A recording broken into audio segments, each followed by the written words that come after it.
Delhi metro से यमुना का खौफनाक मंजर, ये नज़ारा बेहद डरावना है दोस्तों। आप कैमरे में देख सकते हैं यमुना नदी पूरे उफान पर है, तबाही मचाने के लिए बिल्कुल तैयार है मेरे दोस्तों। मेट्रो के अंदर बैठे सभी यात्री खामोश होकर नीचे झांक रहे हैं। किसी को हैरत हो रही है, किसी के चेहरे पर हल्की दहशत है। उफनती नदी का डरावना मंजर दिल दहला देने वाला है दोस्तों। यमुना ने जो तबाही मचाई है आप देख सकते हैं, कितनी दूर यमुना है और यहाँ तक तबाही मचाई हुई है। यहाँ तक पानी भरा हुआ है, आप देख सकते हैं। लोगों के ठिकाने खत्म हो चुके हैं यहाँ पर। दिल्ली का पुराना लोहे का पुल, जिसके ऊपर रोज सैकड़ों ट्रेनें गुजरती हैं, वहीं नीचे बहती यमुना नदी 2 दिन पहले बेहद खतरनाक तबाही मचा चुकी है। तबाही के बाद का ये नज़ारा दिल को झकझोर रहा है मेरे दोस्तों। यमुना अपने इतने ज़्यादा उफान पर थी कि ऐसा लग रहा था कि ये इतना बड़ा लोहे का पुल भी छोटा पड़ जाएगा यमुना नदी के सामने। इस पुल के नीचे बहुत सारे लोग झुग्गी डालकर रहते थे, जिनके आज आशाने उजड़ चुके हैं मेरे भाई। यहाँ कोई नहीं है आज। आप देख सकते हैं कि यमुना का ये उफान कितने परिवारों को निगल चुका है, कितने घरों को निगल चुका है। ये मेरे सामने आप देख रहे हैं, ये टीन शेड जो पड़ा हुआ है, ये गौशाला थी पहले। यहाँ दर्जनों गायें बंधी हुई थी। लोगों का कहना है कि उस रात जब गौशाला खाली कराई गई तो जानवरों की आवाज़ें और हलचल इतनी तेज थी कि आसपास खड़े लोग कांप रहे थे ये नज़ारा देखकर। अब देखो वही सन्नाटा है। यहाँ से सभी जानवरों को उस लोहे के पुल पर शिफ्ट कर दिया गया है। वहीं पे रह रही हैं सारी गायें आज। इस जगह पर यमुना ने अपना गुस्सा उतारा है, ऐसा महसूस हो रहा है यहाँ पर देखकर। बाढ़ का पानी जब घरों में घुसा तो लोगों को अपना सब कुछ छोड़कर बाहर निकलना पड़ा। लोहे के पुल के पास खुले मैदान में अब सरकार की तरफ से लगाए गए टेंट नजर आते हैं। एक सीधी कतार में लगे हुए टेंट तबाही के मंजर को याद दिला रहे हैं दोस्तों। इन लोगों की मदद के लिए बहुत सारे लोग आगे आए हैं। बहुत सारे परिवार सेवा भाव से खाना बनाकर ला रहे हैं। सुबह का नाश्ता, दोपहर का खाना और शाम का खाना भी यहाँ पर। चेहरे पर डर है लेकिन कदमों में हिम्मत भी साफ झलक रही है। ये मंजर इंसान की बेबसी और जज्बे दोनों को दिखा रहा है। आज यहाँ पर हर शख्स अपने परिवार को बचाने की जद्दोजहद में लगा हुआ है। पानी घट चुका है लेकिन लोगों का दर्द अब भी बहुत ज़्यादा गहरा है। वो सामने देखिए दोस्तों, मैं आपको दिखा रहा हूँ। लोहे के पुल के नीचे कभी बसी रहने वाली झुग्गियाँ अब खंडरों में बदल चुकी हैं। बाढ़ का पानी उतर चुका है लेकिन पीछे छोड़ गया मिट्टी, टूटे बिस्तर, बिखरे बर्तन और गिरी हुई दीवारें। वो देखिए दोस्तों, सामने पिलर पर पानी के निशान दिखाई दे रहे हैं। सोचिए पानी का लेवल कितना ऊंचा होगा। जो पानी के मिट्टी के निशान पिलर पे अभी आप साफ देख सकते हैं, बिल्कुल साफ दिखाई दे रहे हैं। यहाँ कभी चूल्हे से धुआं उठता था, बच्चों के खेलने कूदने की हंसी गूंजती थी, लेकिन अब यहाँ सिर्फ सन्नाटा फैला हुआ है। दोस्तों आप सामने देख सकते हैं कई सारी जेसीबी लगी हुई हैं पानी को निकलने के लिए, रास्ता बनाने के लिए। बाढ़ से निकले लोगों की सबसे बड़ी ज़रूरत होती है पीने का पानी। तो लोगों की ज़रूरत को ध्यान में रखते हुए दिल्ली जल बोर्ड ने पीने का पानी मुहैया कराया हुआ है। जगह जगह कई सारे पानी के टैंकर यहाँ मौजूद हैं। साथ ही एक मैदान के एक कोने में अस्थायी टॉयलेट भी यहाँ पर लाके खड़े किए गए हैं, लोगों की ज़रूरत को ध्यान में रखते हुए। ये टॉयलेट बाढ़ से निकले लोगों की मजबूरी का सहारा है। लोहे के पुल के नीचे बाढ़ की तेज धार को रोकने के लिए बहुत सारे पत्थर डाले गए हैं। ये पत्थर ऐसे बिछाए गए हैं जैसे किसी ने नदी के गुस्से को थामने की कोशिश की हो।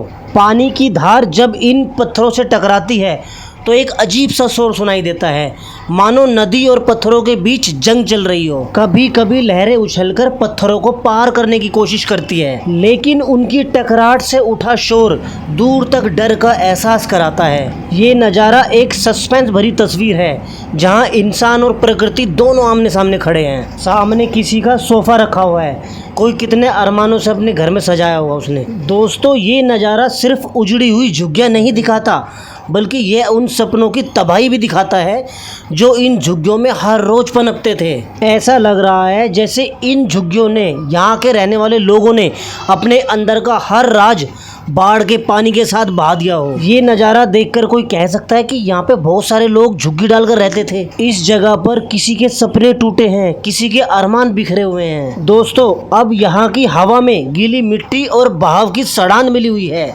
सन्नाटा इतना गहरा है कि पुल से गुजरती ट्रेन की आवाज़ भी डरावनी गूंज की तरह सुनाई दे रही है। दोस्तों पानी उतर चुका है, लेकिन चारों ओर मिट्टी, टूटे हुए पेड़, बिखरे हुए मैदान साफ दिखाई दे रहे हैं। यहाँ खड़े होकर अब ऐसा लग रहा है कि यहाँ सब कुछ थम गया हो, वक्त रुक गया हो। ये जो सामने पानी बह रहा है ना, ये यमुना का आया हुआ पानी है। यहाँ पर यमुना तो यहाँ से कई सौ मीटर दूर बहती है। देखो इतनी दूर तक यमुना ने तबाही मचाई है। यहाँ हर चेहरे पर अपने घर खोने का डर अब भी साफ झलक रहा है। यमुना की तबाही ने लोगों के घर छीन लिए। रात होते ही इन टेंटों में लालटेन और बल्ब की हल्की रोशनी फैल जाती है। दूर से देखने पर यहाँ ऐसा लगता है कि छोटी सी बस्ती उगाई हो, लेकिन करीब जाकर महसूस होता है कि ये बस्ती दर्द और बेबसी की कहानी कह रही है। और अब ये लगाए हुए टेंट ही इन लोगों का नया सहारा बन गए हैं। दोस्तों 800 साल पुराना लोहे का पुल कितने सारे मंजरों को अपने अंदर समेटे हुए है। हर तबाही, हर हादसे का गवाह बना लोहे का पुल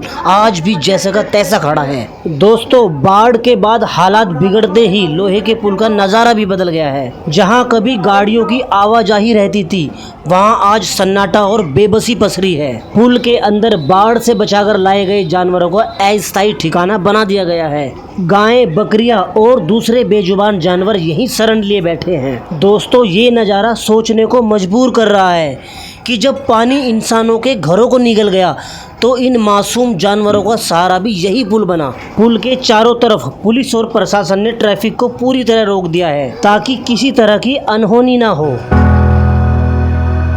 सदियों पुराना खड़ा ये लोहे का पुल कितने लोगों की जिंदगी का सहारा बना हुआ है। पुल के दूसरी तरफ का नज़ारा भी बेहद दर्दनाक है। इधर दूसरी तरफ बैटरी रिक्शा की पार्किंग थी।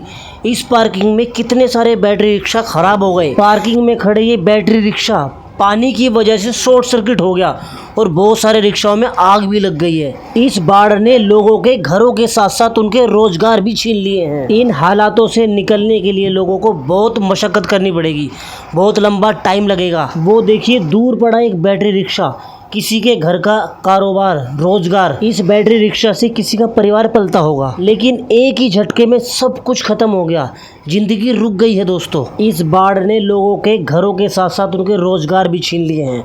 अब लोगों को दूसरों का मुंह देखना पड़ रहा है। दोस्तों ये नज़ारा आज 2 दिन बाद का है।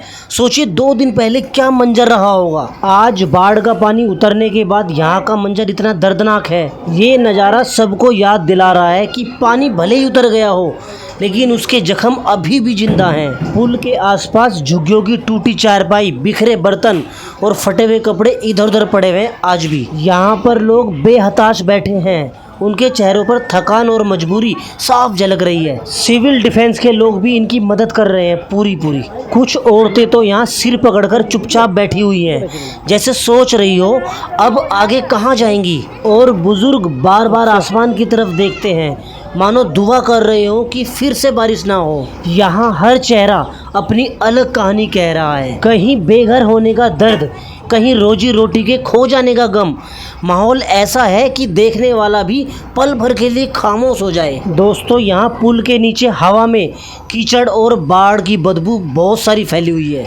ये जगह कोई रास्ता नहीं बल्कि एक कहानी सुनाने वाला साक्षी बन चुकी है, जहाँ नुकसान, मेहनत और उम्मीद सब एक साथ दिखाई दे रहे हैं। बाढ़ के पानी के बहाव ने कई पत्थरों और पेड़ों को इधर उधर फेंक दिया है। दोस्तों आप देख सकते हैं नज़ारा, यहाँ पर बिल्कुल सन्नाटा है। सब कुछ शांत होने के बावजूद भी दिल में ना एक अजीब सा डर महसूस हो रहा है। अब ये नज़ारा बस एक चेतावनी की तरह है कि बाढ़ भले ही चली गई हो, लेकिन उसके निशान और सबक अब भी जिंदा हैं। कुछ लोग तो अभी भी बहुत आगे तक जा रहे हैं, जबकि अनाउंसमेंट हो चुका है कि पीछे हथनीकुंड बैराज से पानी छोड़ा जा चुका है। ये समाचार लगातार आ रहे हैं। लोगों का कहना है न्यूज़ में, फ़ोन में, सोशल मीडिया पे ये सारी खबर अभी भी फैली हुई है। लोगों का कहना है कि यहाँ शाम तक और भी पानी आने की उम्मीद है। दोस्तों दुआ करिए कि अब किसी का नुकसान ना हो। वीडियो पसंद आई तो लाइक करें, शेयर करें और सब्सक्राइब करना बिल्कुल ना भूलें। दोस्तों आगे और भी अपडेट देता रहूँगा आपको।